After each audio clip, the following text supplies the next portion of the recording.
Today I begin a new life. Today I shed my old skin, which hath too long suffered the bruises of failure and the wounds of mediocrity. Today I am born anew, and my birthplace is a vineyard, where there is fruit for all. Today I will pluck grapes of wisdom from the tallest and fullest vines in the vineyard. For these were planted by the wisest of my profession who have come before me, generation upon generation.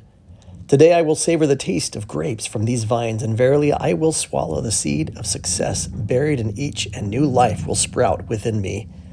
The career I have chosen is laden with opportunity, yet it is fraught with heartbreak and despair, and the bodies of those who have failed, where they piled one atop another, would cast its shadow down upon all the pyramids of the earth.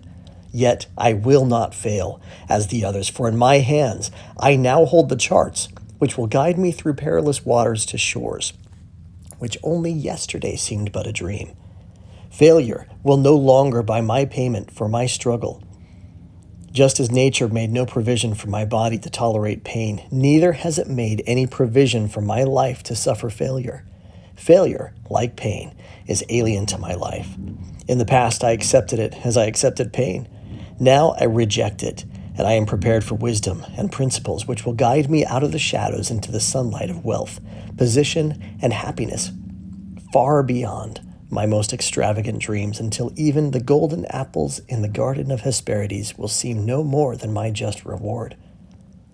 Time teaches all things to he who lives forever, but I have not the luxury of eternity.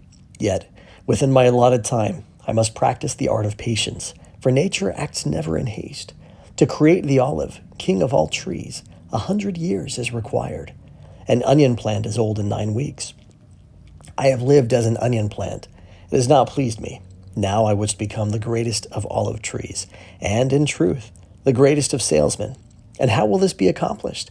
For I have neither the knowledge nor the experience to achieve greatness, and already I have stumbled in ignorance and fallen into pools of self-pity.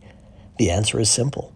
I will commence my journey unencumbered with either the weight of unnecessary knowledge or the handicap of meaningless experience. Nature already has supplied me with knowledge, an instinct far greater than any beast in the forest, and the value of experience is overrated, usually by old men who nod wisely and speak stupidly. In truth, experience teaches thoroughly, yet her course of instruction devours men's years, so the value of her lessons diminishes with the time necessary to acquire her special wisdom. The end finds it wasted on dead men. Furthermore, experience is comparable to fashion. An action that proved successful today will be unworkable and impractical tomorrow.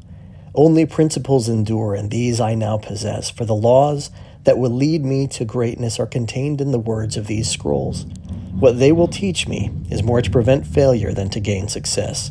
For what is success other than a state of mind? Which two, among 1,000 wise men, will define success in the same words? Yet failure is always described in one way. Failure is man's inability to reach his goals in life, whatever they may be. In truth, the only difference between those who have failed and those who have succeeded lies in the differences of their habits. Good habits are the key to all success. Bad habits are the unlocked door to failure. Thus, the first law I will obey, which precedeth all others, is I will form good habits and become their slave. As a child, I was slave to my impulses. Now, I am slave to my habits.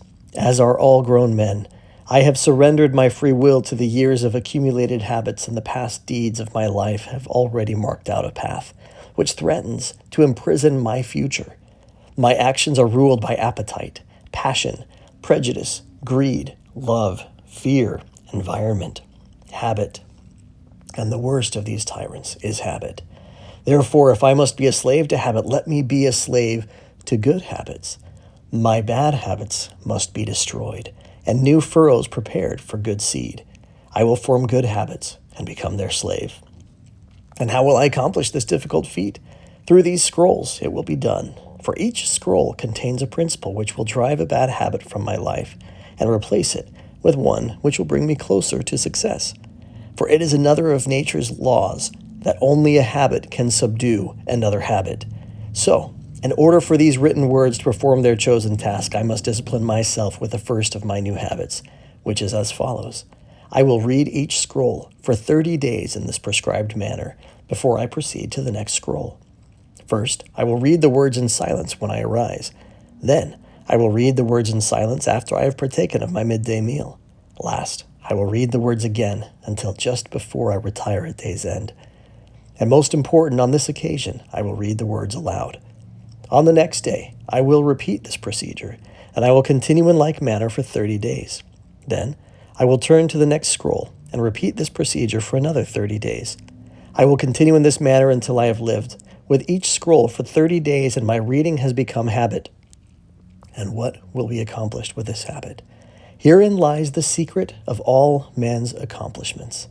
As I repeat the words daily, they will soon become a part of my active mind, but more important, they will also seep into my other mind, that mysterious source which never sleeps, which creates my dreams and often makes me act in ways I do not comprehend.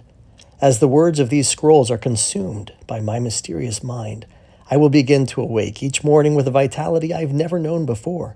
My vigor will increase, my enthusiasm will rise, my desire to meet the world will overcome every fear I once knew at sunrise, and I will be happier than I ever believed it possible to be in this world of strife and sorrow.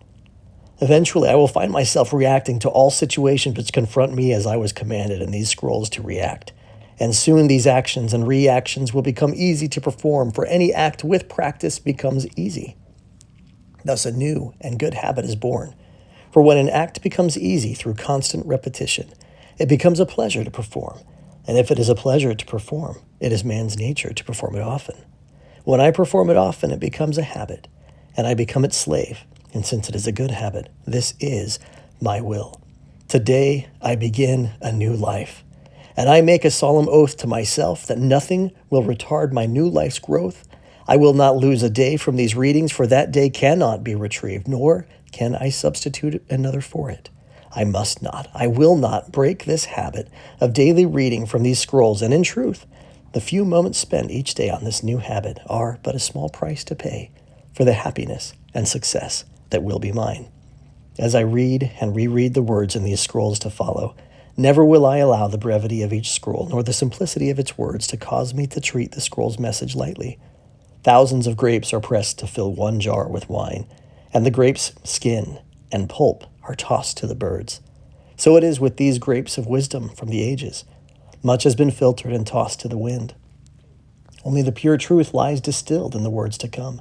I will drink as instructed and spill not one drop, and the seed of success I will swallow. Today my old skin has become as dust. I will walk tall among men, and they will know me not, for today I am a new man with a new life.